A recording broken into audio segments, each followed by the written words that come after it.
Good evening, everybody. It's Lynn, the leather bag lady. How are you all today or tonight? It's late again. It's 9:45. This day has just gotten so away from me. I thought it was like 6:30, 7 o'clock, and it was 9:45. I've been busy filling all these lawn bags. I think I've told you before. This is how I store the bags. So I bought another two shelving units from Marketplace, and I will be picking them up on Wednesday when I get out of jail, which is kind of my way of just keeping myself isolated whilst I haven't been feeling all that great. But I feel much better, still a little nasally, but no, I feel great, and my 10 days are up on Wednesday. So I will be able to be out and about, but I actually do have to take a test before I can go back to work, um, which government, the Canadian government says you don't have to. When you've done your 10 days, that should be enough, but oh well, whatever. I don't and nobody's getting results in a very timely fashion at all. So hopefully it's not going to take too long. But anyway, look, I'm it's like I'm an angel. Anyway, bag today is kind of funky. I have a bag like this. I don't know if I sold it actually. I think I might have. It's kind of a different kind of bag. Now, the bag that I had, I think I did sell it actually. It's a smooth leather as opposed to this cowhide, which is like the pony skin. It is so cool. And it just cinches at the top, and you can either throw it over your shoulder or put it on the crook of your arm.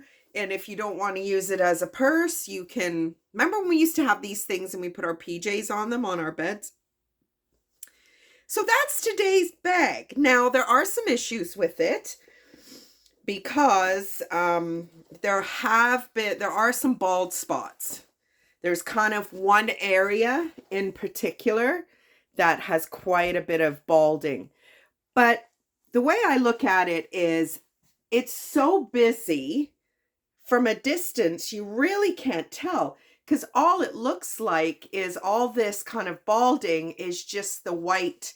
I mean, this is kind of like a giraffe, cheetah. I don't know what this is, like a deer skin or something. It's really cool. Inside is like a cotton fabric. There's no pockets or anything, and it's in perfect condition inside. I don't know if the interior will come out. Oh yeah, it will. Yeah, it's in perfect condition inside. It's just, and it's kind of a waxy, so I think you probably could wipe it quite reasonably well. But it is cool. It is cool. The other one I had was like a smooth leather, and my mom had one in the 70s. I remember her with it. But this, I don't know, I kind of like this one a little better. I like the animal print, which is kind of trending right now, and just the texture of it.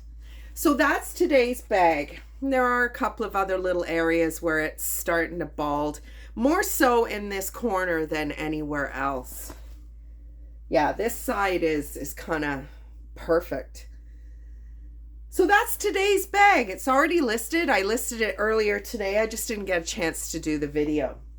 And I wanted to make sure that my history piece, I don't know, my notes are kind of all over the place, and it's probably going to take me a while to get over the first few parts of history because my notes are very disjointed, but I don't want to miss anything because some of it is really cool. So I hope you don't mind that I'm going to be kind of reading.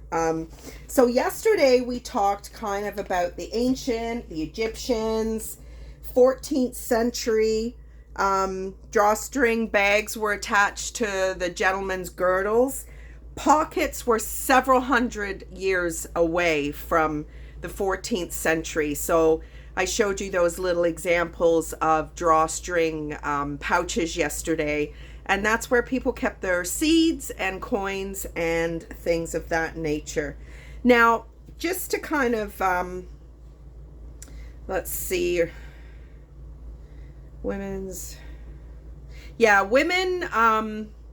the luggage, saddle makers started luggage for the gentleman, because to be honest, in history, women were not doing much traveling. It was just all the gentlemen, the captains of industry, who were, negotiating railroad rights and all that kind of thing. So they needed paperwork to travel with them. And if you've ever seen one of those writing desks, the little writing boxes, they're so cool. So the box itself is like a square, but this is kind of dumb actually, but instead of the lid being a level, the lid kind of angles and it lifts up and sits right back. So it ends up becoming a level surface for writing. And I've got a couple of 50s and 60s writing cases here. I'll show you in a minute. I love them. One of them I'm keeping. One of them, I'm not sure if I will list it on Etsy, probably. But just love this stuff. So yeah, we're up to, handbags were not really in vogue at the time. As I said, it was travel cases for the gentlemen.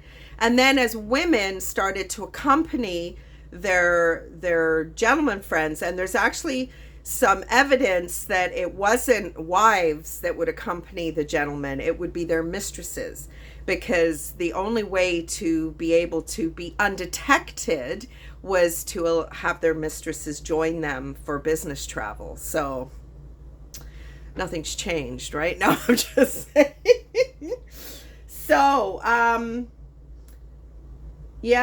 early Europeans used purses to carry coins made out of soft fabric or leather. Men used them as much as women. And Scotland had another article of clothing. I don't know if you would call it clothing, but if you've ever noticed, a Scotsman, when he's wearing a kilt, has a little leather pouch that kind of sits around his waist, and it's called a sporran. Now I have a number, or I had a number of those, and they've all sold actually, but that was in keeping with having somewhere to put, a few coins or whatever. So now we're up to, so now we're kind of at the 17th century, where purses were used as a status symbol, a status marker, if you will. Nothing has changed. That still happens today. So in the 17th century, girls were taught needlepoint and embroidery, and they would use that skill to make soft drawstring bags. And those bags were used to identify the social status of that young lady. So adornment meant wealth. And I mean, if you watch Downton Abbey, you watch any of those kind of Elizabethan, medieval movies, whatever, I mean, the women are so highly decorated, and the men too, with their waxed faces and their plumage in their hair and the bustles on their dresses, all that kind of stuff. So that's kind of, and then kind of 15th, 17th century, a medieval handbag was a gift from a husband to his wife. We could still do with some of that today. I'm watching some of these shows, and these women, they're called push gifts or something. You get a gift when you have a baby? Get out of here. A push present. Did you have a push present? I didn't have a push present. I didn't even push. Well, I pushed for the first one for 3 days. and ended up with an emergency C-section. So I thought, I ain't going through that shit with the second one. So I just booked a C-section. And my mom said to me, she says, the nurse and the doctor asked you if you wanted your tubes tied, and you said no. So I wasn't having kids at all. My ex-husband and I decided, no, we did not want children. And we had a bit of an accident and we got pregnant and we lost that baby. And then we decided that we were going to have a baby. So 3 months later, boom, we were pregnant. That's what the doctor said to me. The best way to get over a miscarriage is to get pregnant again. So we did. We had Harry. And then 8 months later, we had Sarah. Oops, another oops. So, yeah, nobody gave me no push presents. And like I said, when Sarah came along, I was like, yeah, no, I'm not pushing for 3 days again. So I scheduled it. And as I said, mom and dad said that they asked me if I wanted my tubes tied. And my mom said, you said no. And we were like, oh my God, she wants another one? I was like, hell no, 2 was enough. And when I was having my, I'm having a hot flash. When I was having Harry in the hospital in the UK, they wanted to give me an epidural. Did they give me an epidural? Yeah, they did, because I was having a problem, as I have just said. So my ex-husband, my mom, and my dad were all sitting on one side of the bed, and I was on my side. And the nurse said to me, she says, they gave me the epidural and it wasn't taking. And she said, you're going to need to lie on your other side. We think the medicine is pooling and it's not spreading around. And I said, I can't. And she goes, what do you mean you can't? I said, I have a tattoo and my mom and dad don't know. And my dad goes, we know. And I'm like, what? They're like, we know about your tattoo. We've known for years. I was like, oh my God, because it was on my butt. I'm like, how the hell do you know about my tattoo on my ass? Anyway, I digress. So that's our history piece for today. So we're kind of up to the 17th century, which, which is, I don't know. I love this stuff. I absolutely love it.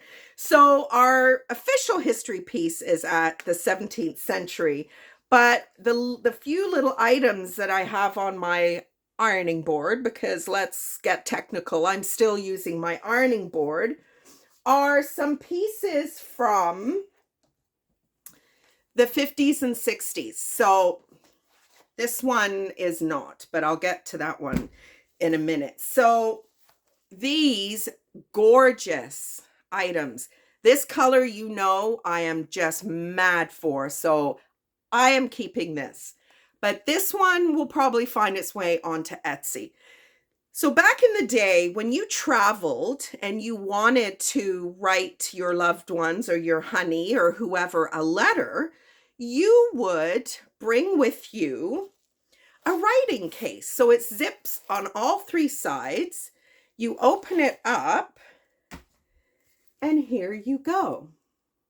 So this has a calendar in it, which is really cool because it has the December.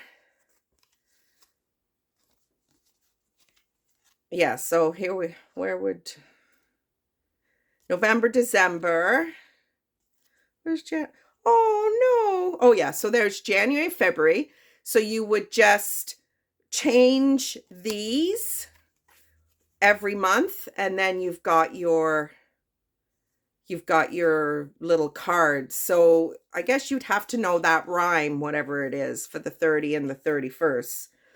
And then you have a little pouch for stamps and a little pouch for your envelopes. And it's got that really nice 50s and 60s kind of textured silk. And then this is your notepad. So back in the day, the pages weren't ruled. Now, this is the original notepad in this book. There's not a lot of pages left, but there would be a page that you would take out with lines on it. And you would just put it under the blank page and you would be able to see the lines through it. And there's a little button for your pen. Smells a little musty, but yeah, this one's staying with me. I absolutely love it. Majestic fine quality writing paper. So I'll put the calendar piece back, because most of the time when you find these things, those are the bits and pieces that are missing. So I don't want that to go missing. So I'll put that back in. So now this little beauty is kind of the same. Oh, did I close this one up too? No, I didn't. It's kind of the same thing.